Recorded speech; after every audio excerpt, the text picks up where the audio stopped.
So first and foremost, I want to give all praises to Yahweh, Bahasham Yomshai, Bahasham Makakodash. We said the most apostles and elders of great most honorable and salutation. So they are came out to the push of no truth and say the day and the out. Constantly in season on the season, we say Shalom. Once again, let's go into the topic here.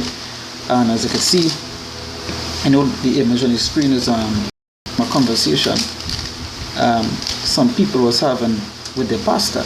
Now this was something that made news locally here, right?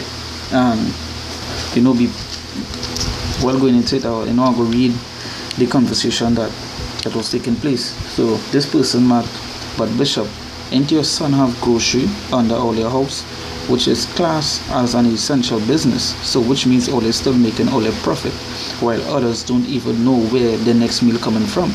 So what if you give out 50 hamper? You could do that.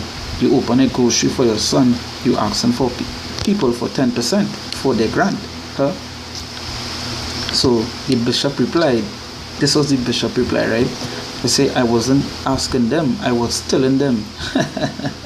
And then someone mark underneath, look how shameless this MC is, right? Now this was watch at the reply that the bishop gave. That he wasn't asking, he was telling them at how they have to give him 10% from their grant, which the grant was given from the government for the coronavirus, for the people that can't work at the moment would be given a grant. I believe it was 1,200 or 1,500 or something like that in our country, right? And as you could see, that these bishops and then what these pastors, these bishops, all these church people, what they want is not that they want to help you get salvation, what they want is the money. They want to help themselves, right? Help themselves towards their success in this world, in a matter of fact. So that is why they always asking for 10%, 10%, 10%. But when they go into the scriptures, that 10%, not that 10% that they want to, how they want to put it across is not that, right? But there is a different thing to go into details and so forth. But I want to bring it up one or two scriptures upon this, right? This is Isaiah chapter 56, right? Isaiah chapter 56, verse 10. They say his watchmen are blind, they are all ignorant, they are all dumb dogs. They cannot bark, sleeping, lying down, loving to slumber. And at the end of the day, you wouldn't want to have a dog that is dumb, because the purpose of a dog is to give you a warning, and the purpose of a watchman is to watch, is to give you warning of the things to come. And the thing about it is that the watchmen that are set up, they're not barking, nor are they warning the people. They're not doing that. So what it is, they're dumb dogs. They cannot bark, right? So what warning would they give you if they cannot bark? What is the purpose of that? Because the scripture say what? He has set up watchmen, to give you warning. Matter of fact, let me get that, right? Because you see people that is all these churches want money,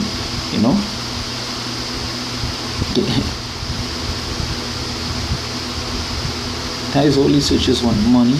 They want all these things that in this world, best car, best house. They want to give their children the best of the best, but your children can't get nothing. They want your 10%. When you go into the scriptures, scriptures say if you can't pay your tithes, this roughly paraphrasing, buying it up and spend it on what you want to spend it on. But yes, you could pay tithes towards your, like I would say, we pay to our apostles and so forth. But these, as you can see, the statement this person make here was, he wasn't asking, he was telling them that they have to give him 10% of the grant, which some of the people at this moment didn't even know when this coronavirus going and finish, or when they go in and get a job, when they go in and get, the next plate of food, or the next plate glass of water. And this pastor don't care, right? He don't care, right? He'd say he wasn't asking them, he telling them that they have to give him, It have an next picture, but as I say, let's bring this Ezekiel. This is Ezekiel chapter 3, Ezekiel chapter 3 verse 17, right? It says, Son of man, I have made thee a watchman unto the house of Israel. Therefore hear the word at my mouth and give them warning from me. So if the so-called say they are of the Lord, right, and they are a watchman, then what are they? What warning are they giving you? They're not giving you no warning, because telling somebody that 10% and so forth, and you're not asking, you're telling them, right? What warning is that? There ain't no warning, right? There ain't no warning. Right? Let's jump to one more scripture here on this Ezekiel. Right? This is Ezekiel chapter 33, verse 7. Right? They say, So thou, O son of man, I have set thee a watchman unto the house of Israel. Therefore thou shalt hear the word at my mouth and warn them from me. So if you set up over these people and you set up as a watchman, and then you have to give them warning.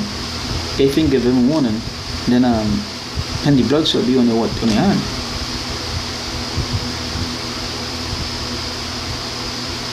Right? So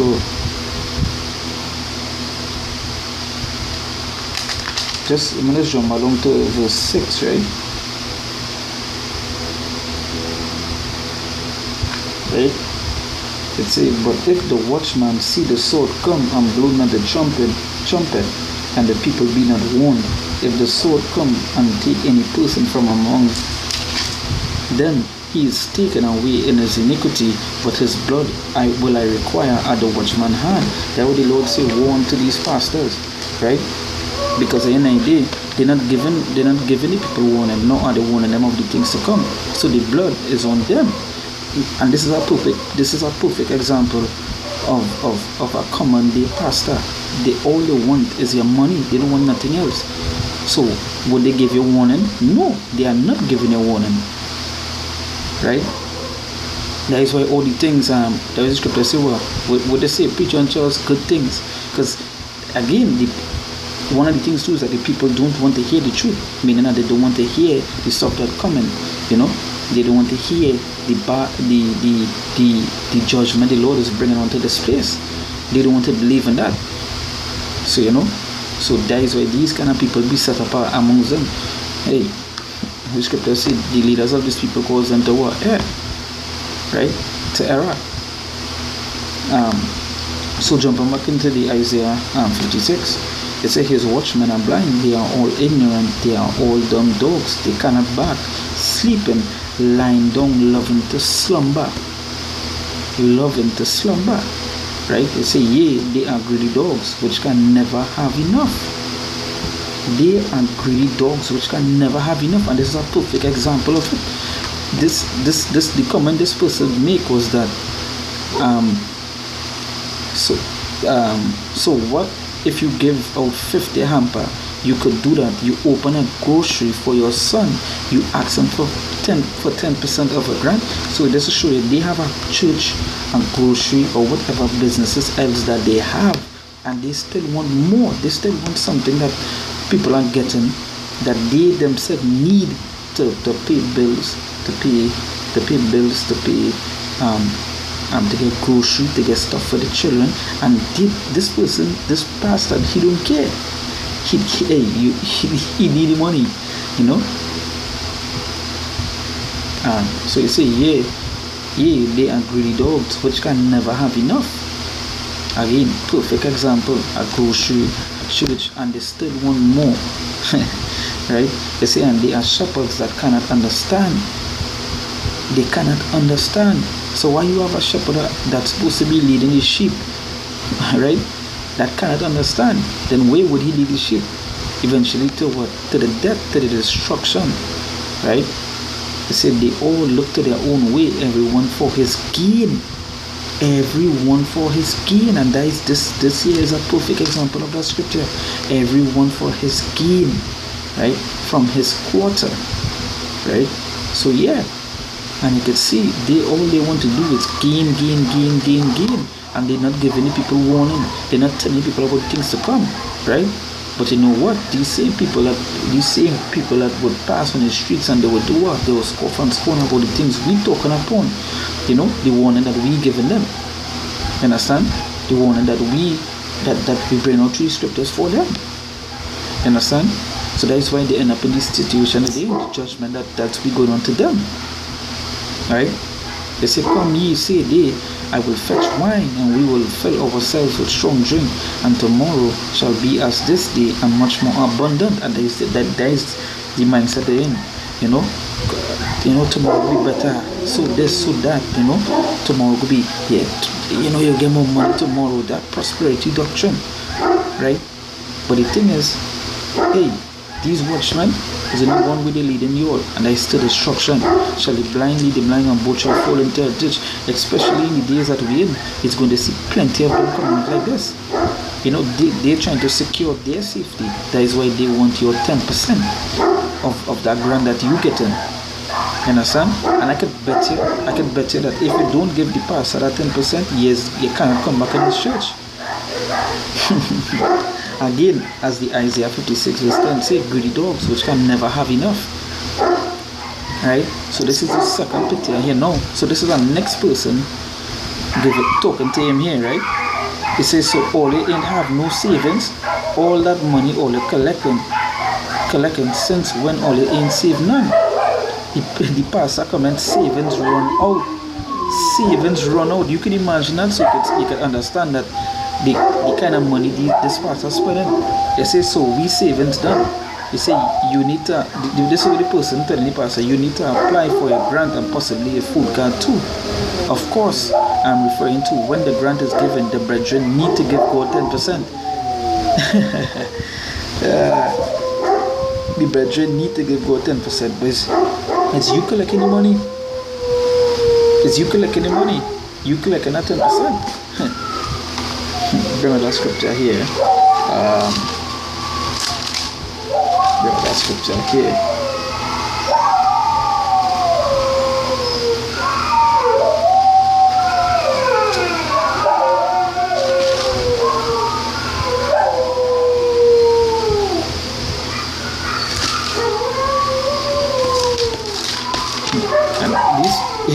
And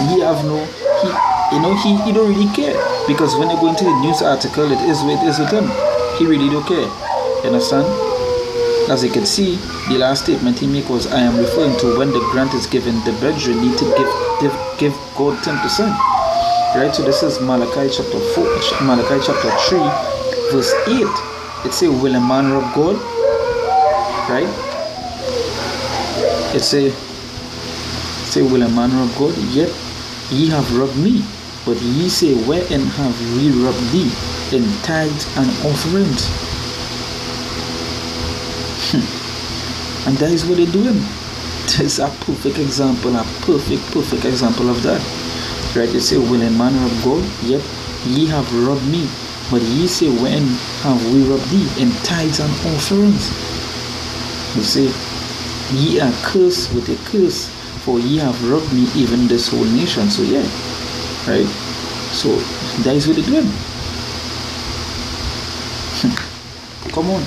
And the thing is that they would have this set of followers that would follow them down to the end. And again, it just goes to show that the prophecy that the blind shall lead the blind, both shall fall into a ditch. Shall the blind lead the blind, both shall fall into a ditch. That it must have the blind. It must have the blind. You know? Come on. What warning? They're not giving you warning. This. And the thing is that plenty of these pastors have blood on their hand for leading the sheep astray. Right?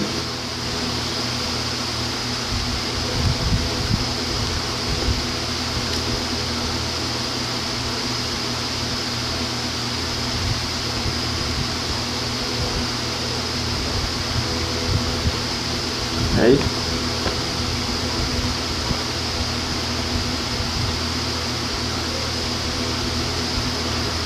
Right, jump to the next scripture here.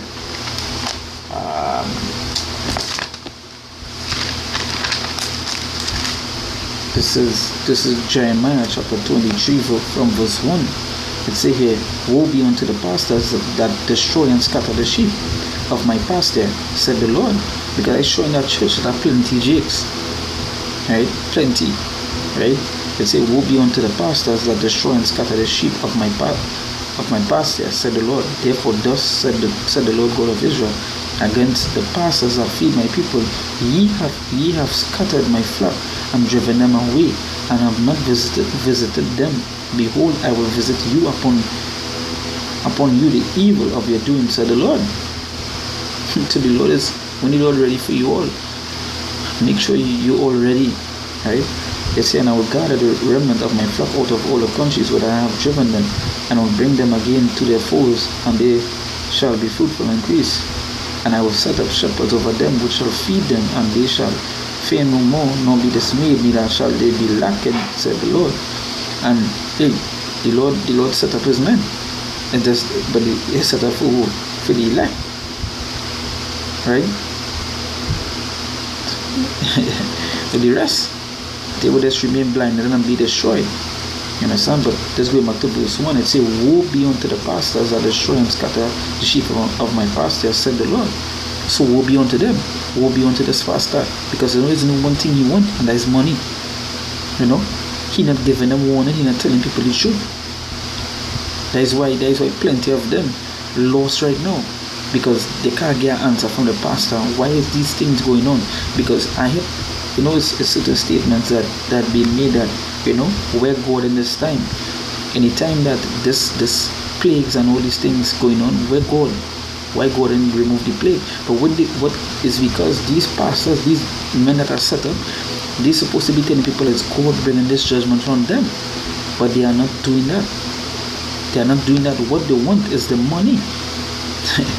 But again, they set up, they deceive, and the deceiver are his. And that is what is written in the book of Job. So the deceiver and the deceiver is the Lord. Are of the Lord. So the Lord is doing all these things. And that is what these people don't know. They don't know that is the Lord doing all these things and bringing all these things to this place. Right?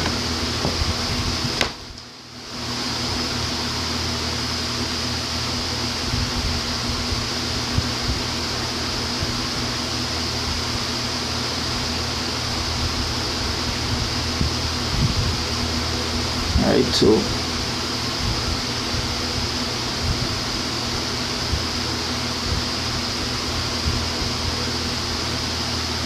so maybe one more scripture and I'll close it off.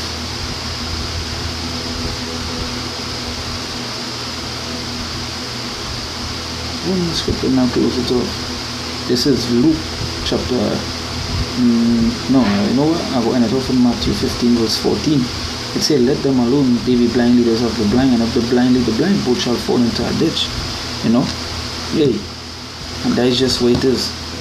There are plenty of other scriptures I want to touch upon. Maybe I might do another video going into the money aspect of it. More into the money aspect of it. So I'm like showing you that this money not going to save you. That 10% not going to save you, So that again we give our praises to Yahweh, Ba'asham Yahushai, Ba'asham Rakakodash. We said amongst the apostles and elders of great mercy and well. And salutations to all the uttermost, the pushing wood on the truth and to say the in and the out, constantly in season or season, we say Shalom.